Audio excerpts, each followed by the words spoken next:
মানিকগঞ্জ জেলার সিংগাই উপজেলার চান্দহর ইউনিয়নের ধলেশ্বরী ও কালীগঙ্গা নদী থেকে মাটি কেটে ইটের ভাটায় বিক্রি করার অভিযোগ উঠেছে।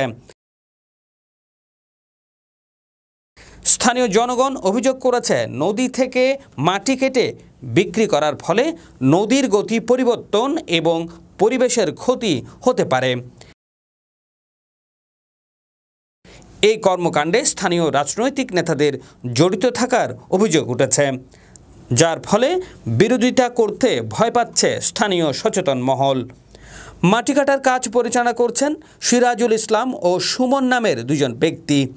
তবে তারা দাবি করেছে তারা নিজস্ব জমি থেকে মাটি কাটছেন, নদী থেকে নয়।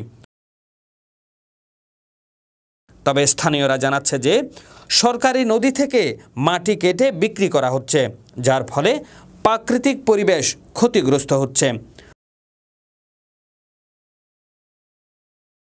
উপজেলা নির্বাহী কর্মকর্তা মোহাম্মদ কামরুল হাসান সোহাগ জানিয়েছেন, আমরা দ্রুত এ বিষয়ে পদক্ষেপ নিচ্ছি এবং মাটি ব্যবসায়ীদের বিরুদ্ধে অভিযান চালানো হচ্ছে।